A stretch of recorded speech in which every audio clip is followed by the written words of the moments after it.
여러분이 기도해 주셔서 저희 둘째가 지난 수요일에 건강하게 제대를 했습니다. 둘째 제대하는 것을 보면서 제가 군에서 제대했을 때 생각이 떠올랐어요. 아주 오래된 일이기 때문에 정확하게 기억은 나지 않지만 두 가지는 분명했던 것 같아요. 첫 번째는 너무 좋았다는 것, 두 번째는 악몽에 시달렸다는 것입니다. 한동안 밤마다 제대했는데도 다시 군에 들어가는 꿈을 계속 꾸는 거예요. 그래서 하고 일어나 보면 집이에요. 여러분, 군생활이 얼마나 힘들었으면 그런 꿈을 꿨을까 지금도 생각을 해봐요. 여러분, 그 생각을 하면서 예수님 마음을 생각해 보았습니다. 예수님께서 예루살렘에 입성하신 이유는 오직 하나입니다. 십자가에 매달려 죽기 위해서. 예수님 마음이 어떠셨을까? 예수님 마음이 상당히 무거우셨을 것 같다라는 겁니다. 여러분, 그 증거되는 말씀이 있습니다. 요한복음 12장 27절 말씀을 보면 예수님께서 이런 고백을 하셨어요. 지금 내 마음이 괴로우니 무슨 말을 하리요? 아버지여, 나를 구원하여 이 때를 면하게 하여 주옵소서. 이것이 주님의 마음이었어요. 그러나 결론은 이렇게 맺으셨죠. 그러나 내가 이를 위하여 이 때에 왔나이다. 분명한 것은 예수님의 마음이 결코 가볍지 않으셨다라는 것입니다. 그러나 가볍지 않으셨지만 그 마음의 중심에는 사랑으로 충만하셨습니다. 여러분, 오늘 1절 말씀 보세요. 6월절 전에 예수께서 자기가 세상을 떠나 아버지께로 돌아가실 때가 이른 줄 아시고 세상에 있는 자기 사람들을 사랑하시되 끝까지 사랑하시니라. 여러분, 그런데 제 눈에 확 들어온 말씀은 1절 말씀이 아니라 2절 말씀이에요. 자, 2절에 이렇게 되어 있습니다. 마귀가 벌써 시몬의 아들 가룟 유다의 마음이 예수를 팔려는 생각을 넣었더라 라고 했습니다. 여러분, 이 말씀이 제 눈에 확 들어왔어요. 주님 제자 중에 하나가 예수님을 헐값에 팔아 넘기는 그 일이 진행되고 있었음에도 불구하고 제자들을 사랑하셨다 라는 것입니다. 주님은 진정 사랑으로 충만한 분이셨습니다. 주님의 사랑은 무엇 때문에, 무엇 덕분에 사랑이 아니었습니다. 주님의 사랑은 그럼에도 불구하고, 그렇게 하지 않을지라도 의 사랑이었습니다. 여러분, 이 사실을 통해서 한 가지 분명한 사실을 깨닫게 됩니다. 사랑이 이긴다라는 겁니다. 사랑이 마귀의 관계도 이기고 사랑이 두려움도 이긴다라는 겁니다. 사랑이 방법이고 사랑이 능력이다라는 겁니다. 사랑하는 성도 여러분, 주님이 그렇게 여러분을 사랑하시는 것을 여러분 아십니까? 주님이 여러분을 사랑하시는 것을 붙드시기를 축복합니다. 주님이 여러분을 사랑하시는 것을 알고 여러분 속에 사랑으로 충만하십니까? 여러분, 오늘 여러분 마음에 무엇으로 충만하십니까? 주님의 사랑으로 충만하시기를 축원합니다. 뭐뭐 때문에, 뭐뭐 덕분에 사랑이 아니라 그럼에도 불구하고 그렇게 하지 않더라도 사랑은 그 사랑이 여러분 속에 가득하시기를 축복합니다. 여러분, 오늘 말씀을 보면서 또 하나 깨닫게 되는 것은 이 주님의 충만한 사랑이 그저 말에 지나지 않는 관념, 그저 교리, 이론, 지식에 머무르는 사랑이 아니라 아주 구체적인 사랑이었다. 사랑으로 섬기는 것이 드러나는 구체적인 사랑이었다라는 사실이죠. 오늘 말씀을 보니까 주님께서 저녁 식사 자리에서 일어나셨어요. 겉옷을 벗으셨습니다. 그리고 수건을 허리에 두르셨습니다. 대야의 물을 떠오셨습니다. 그리고 무릎 꿇어 제자들의 발을 씻기시는 것입니다. 여러분, 이스라엘 성들이 신던 신발은 오늘 우리들이 신는 샌들하고 비슷합니다.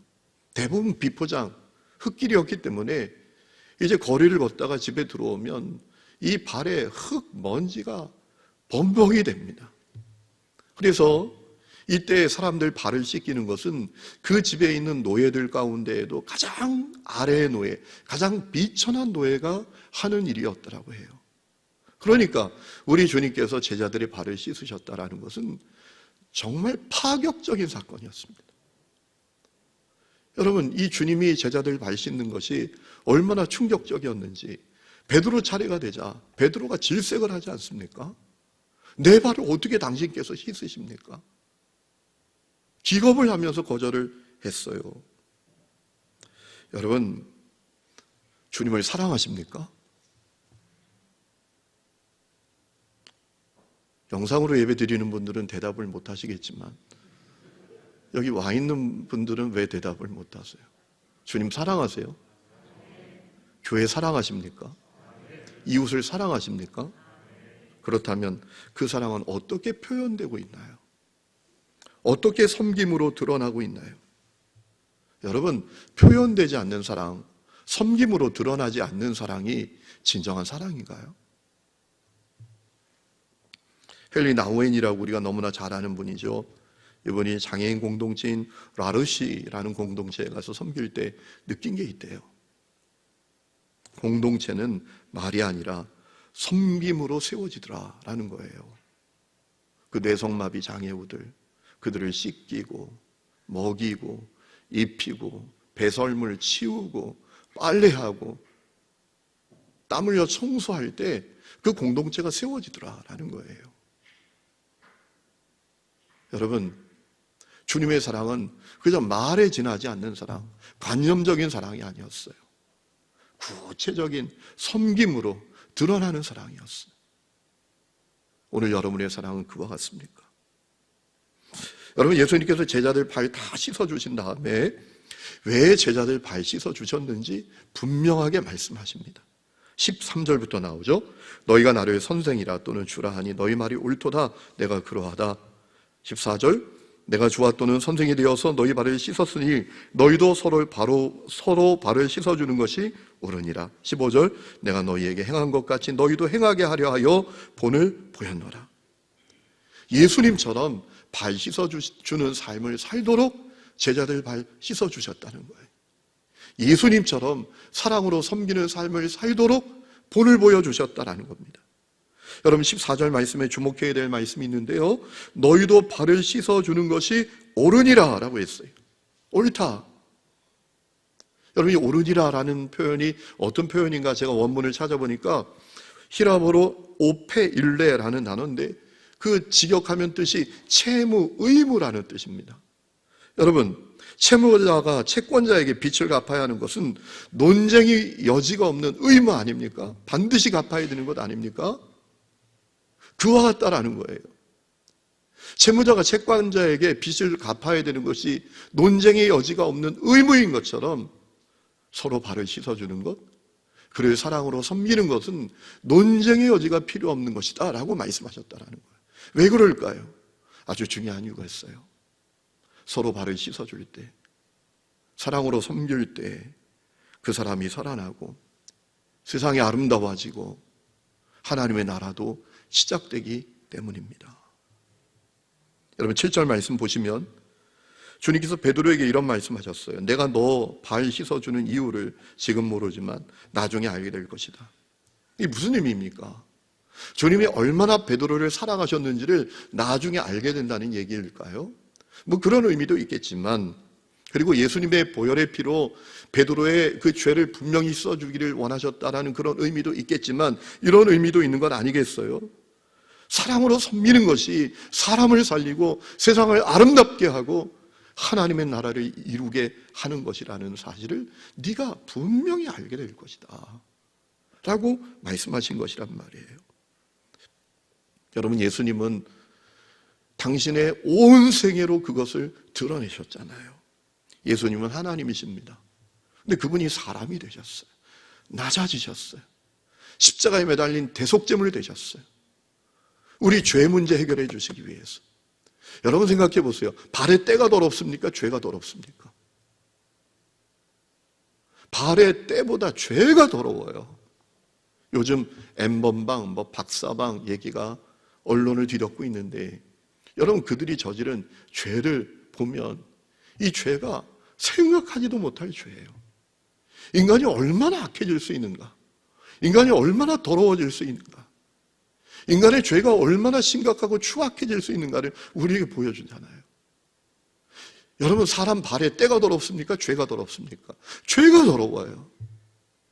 우리의 죄 문제 해결해 주시기 위해서 주님은 노예, 종만 된 것이 아니라 죄인 되었어요. 그 이유가 무엇입니까? 그렇게 우리를 사랑하고 그렇게 우리를 섬겨주는 것이 우리를 살리는 것이고 우리 속에 하나님의 나라를 이루는 것임을 주님이 너무나 잘 아셨기 때문이죠.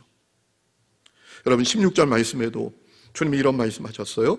내가 진실로 진실로 너희에게 이르노니 종이 주인보다 크지 못하고 보냄을 받은 자가 보낸 자보다 크지 못하나니. 종보다 주인이 크고 보냄을 받은 자보다 보낸 자가 큰다는 사실을 분명하게 기억해라 라고 하셨어요. 왜 이 말씀하신 겁니까? 이것 알고 행해야 복이 있다라고 하셨어요. 이 얘기는 도대체 무슨 말씀이십니까? 여러분, 주인이 종을 섬기는데요, 주인이 종을 섬기는 것은 종보다 약하고 종보다 모자라고 종보다 능력이 없고 종보다 못 배워서 섬기는 게 아니잖아요. 그거 기억해야 된다라는 거예요. 보낸 자가 보냄을 받은 자를 섬기는 것은 그보다 나약하고 그보다 능력이 없고 그보다 모자라서 섬기는 게 아니라는 사실을 기억하라는 거예요. 그럼 왜 그렇게 하는 겁니까?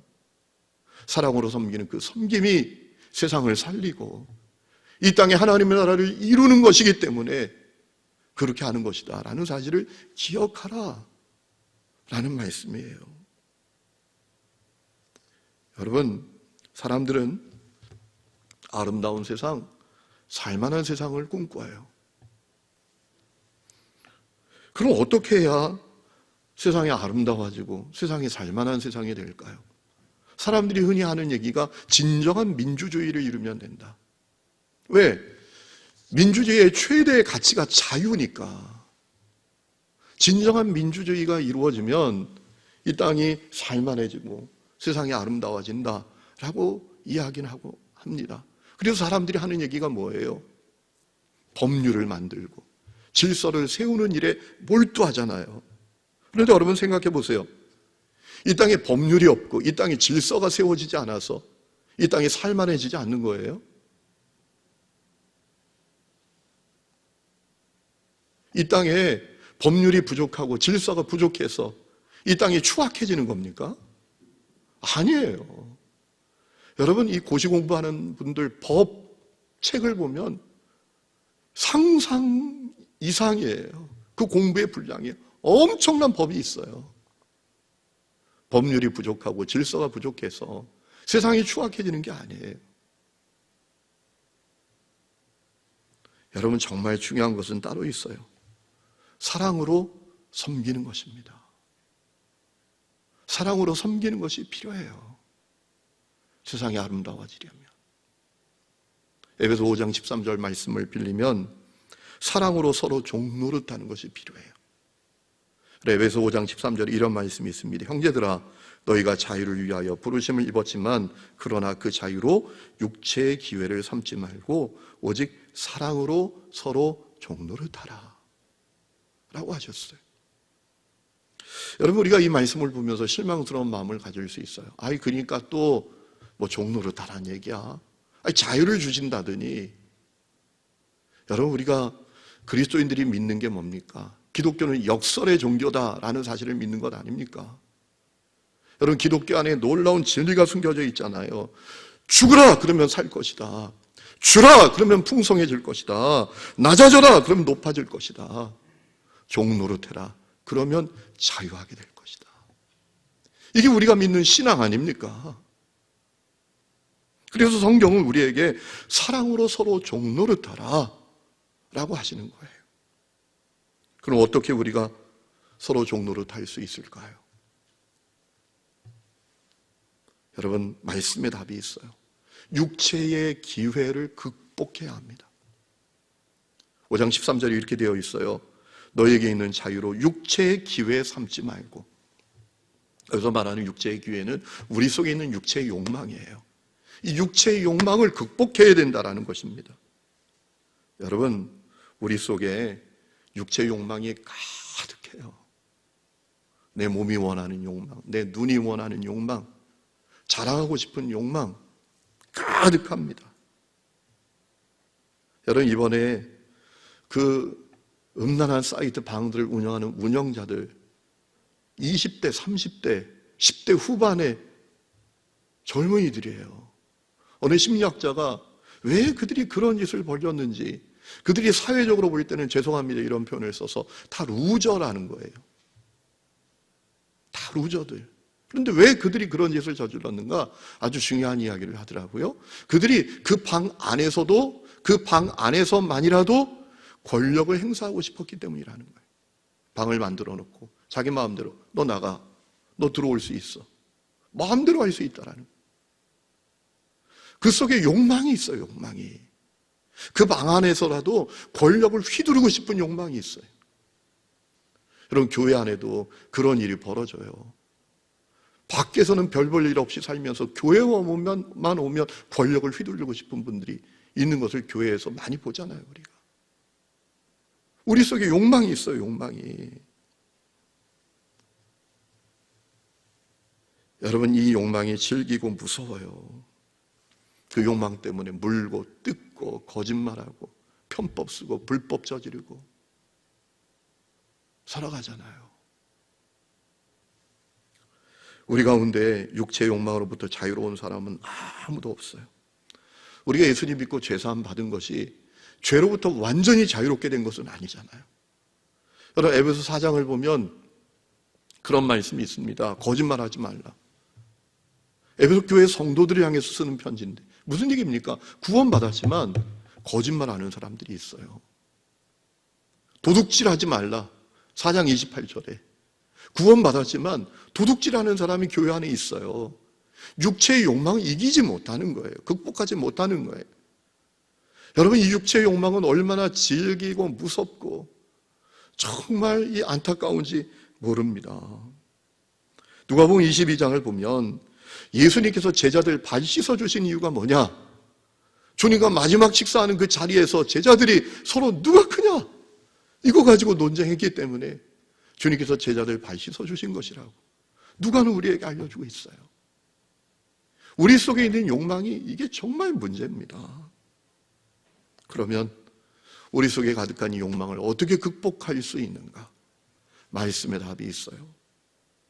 여러분, 갈라디아서 5장 16절에 이런 말씀이 있습니다. 한번 따라해 보실까요? 너희는 성령을 따라 행하라. 그리하면 육체의 욕심을 이루지 아니하리라. 육체의 욕심을 극복하는 방법은 성령을 따라 행한다. 여러분, 결심하고 작정하고 나를 비우는 것도 필요하지만 그것만으로 역부족이라는 거예요. 육체의 욕심을 극복하는 길은 성령을 따라 살아가는 거예요. 여러분, 우리가 예수를 믿을 때 우리 존재 속에 놀라운 변화가 일어납니다. 우리 속에 성령님이 오십니다. 영원토록 함께 하십니다. 그 성령 외면하지 말고 소외시키지 말고 귀 닫지 말고 그 성령을 따라 살아라. 그러면 육체의 욕심을 극복하게 된다는 거예요. 여러분 속에 계신 성령님 외면하지 아니하십니까? 여러분 속에 계신 성령님이 여러분이 성령님을 소외시킨다고 생각하지 아니하시겠습니까? 여러분 성령님께 귀 기울이고 계십니까? 성령의 감동으로 기록한 말씀에 여러분 관심 갖고 귀 기울이고 그 말씀에 순종하고 계십니까? 여러분 성령님께 여쭙고 계십니까? 여러분, 아브라함이 하갈을 첩으로 들여서 실수했어요. 그런데 그의 문제는 하갈을 첩으로 들였다는 것보다 더 중요한 문제는 그것을 하나님께 여쭙지 않았다라는 거예요. 하나님, 하갈을 첩으로 들여도 되겠습니까? 여쭈었다면 하나님이 아니야, 내가 말했잖아, 두려워하지 말라고, 기다리라고, 너에게 시청각 교육까지 내가 다 시킨 거 기억 안 나? 너 그걸로 밖에 나가서 밤하늘의 별을 바라보게 하면서 너의 자손이 이와 같을 거야 라고 했던 거 기억하지 않아? 그러니 기다려 라고 하시지 않았을까요? 근데 아브라함은 여쭙지 않았어. 자기 마음대로 하는 거예요. 여러분은 여러분 속에 계신 성령께 여쭙고 사십니까? 여러분, 우리 육체의 욕망을 극복하는 방법은 성령에 따라서 하는 거예요.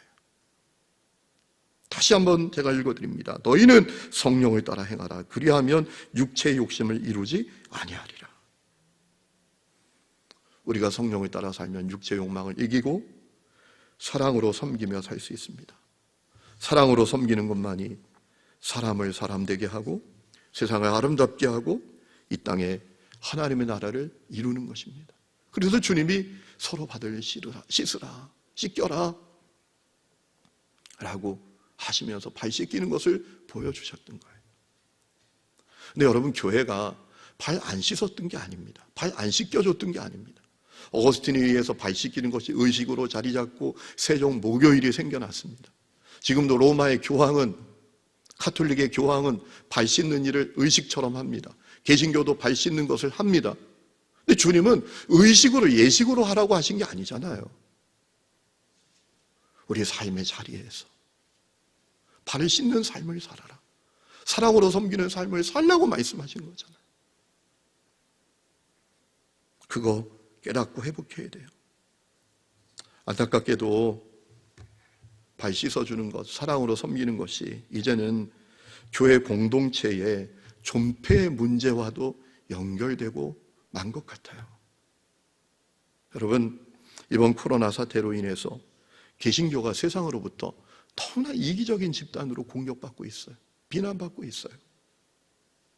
현장 예배를 계속하는 일부 교회를 보고 마치 교회가 감염의 온상이나 되는 것처럼 언론에서, 정부에서 공격하고 비난받으면서 교회가 자기들만 아는 이기적인 집단으로 세상 사람들에게 인식되어지고 말았어요. 억울한 면이 있지요. 지난주 보내드린 그 기사처럼 말이죠. 여러분, 문자로 다 보내드렸죠. 속상해가지고 제가. 정통 교회에서 일어난 감염은 그렇게 많지 않아요. 은혜의 강, 장로교회에서 이단 시비에 걸려서 뛰쳐나간 교회입니다. 부산 온천교회도 신천지가 들어와서 벌인 일이라고 부산시에서 발표할 정도입니다. 만민중앙교회, 이단교회인 거 여러분 다 알고 계시잖아요. 정통 개신교회에서 발병한 것은 그렇게 많지 않아요. 여러분, 현장 예배를 계속하는 교회를 보면서도 좀 마음이 안타깝지만 여러분도 아시는 것처럼 개신교는 중앙 집중이 잘 안 되잖아요. 중세 카톨릭이 타락하니까 교회 전체가 타락한 역사가 있기 때문에 개신교는 중앙 집중에 아주 민감하고 예민합니다. 중앙이 타락하니까 전체가 타락한 역사가 과거의 교회의 역사였잖아요. 개신교는 그거 싫어서 뛰쳐나온 교단이 있잖아요.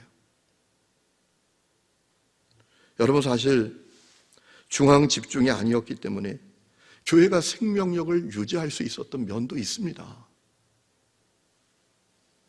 그러나 그것을 어떻게 일일이 다 설명하겠어요? 설명한다고 세상이 듣기나 하겠어요? 여러분, 이제 세상 사람들 마음을 열고 그들에게 복음을 전하고 그들을 구원하기 위해선 주님께서 발시켰던 것처럼 이제 우리들과 교회가 세상을 사랑으로 섬기는 것밖에 없어요. 그것밖에 없어요. 이런 생각도 들었어요. 오늘 말씀을 준비하면서 어쩌면 현재의 상황이 사랑으로 섬기는 주님의 본을 따르는 것을 잃어버린 교회를 향한 주님의 다루심이 아닌지도 모르겠다. 여러분, 프랑스의 루이 16세가 팔에 오물 냄새가 싫어서 성벽을 높이 쌓고 향수 뿌리면서 살았어요. 결국 어떻게 됐죠? 강제로 끌려내려져서 오물 냄새를 맡게 됐어요.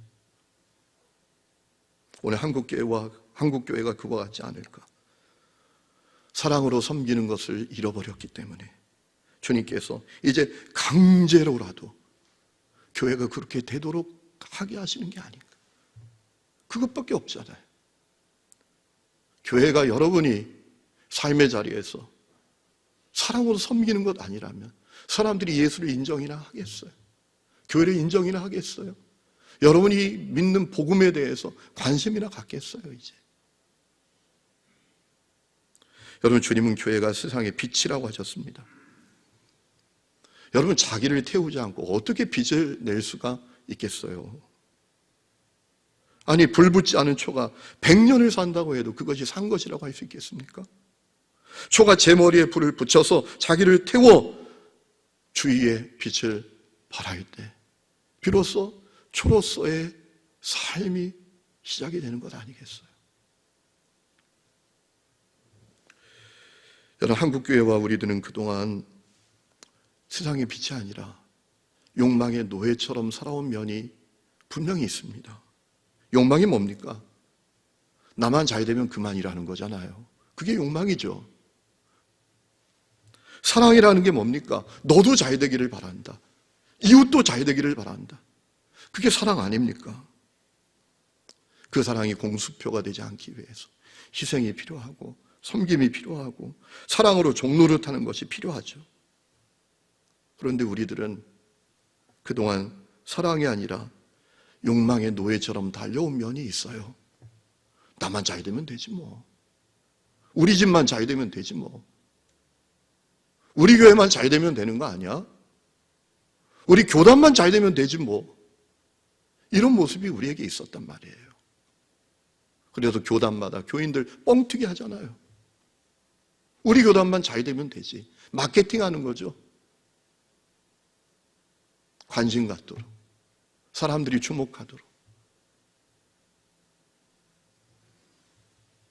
여러분, 남을 이기면 1등이 되지만 남을 섬기면 인류가 됩니다. 주님은 교회를 1등 되도록 부르신 것이 아니라 인류가 되도록 이 땅에 세우신 줄로 믿습니다. 여러분, 이 사순절 정말 안타까운 마음으로 처참한 심정으로 보내게 하시는 주님의 이유가 있다고 믿습니다. 아름다운 삶의 발자취, 사랑으로 섬기는 삶을 이제 우리가 되찾아야 된다라는 메시지를 주님께서 우리에게 강하게 주시는 것 같아요. 로제타 홀이라는 여성이 있습니다. 한국에 여자 의사가 절실하다는 소식을 듣고 로제타 홀이 공부를 합니다. 그리고 의과대학에 가요.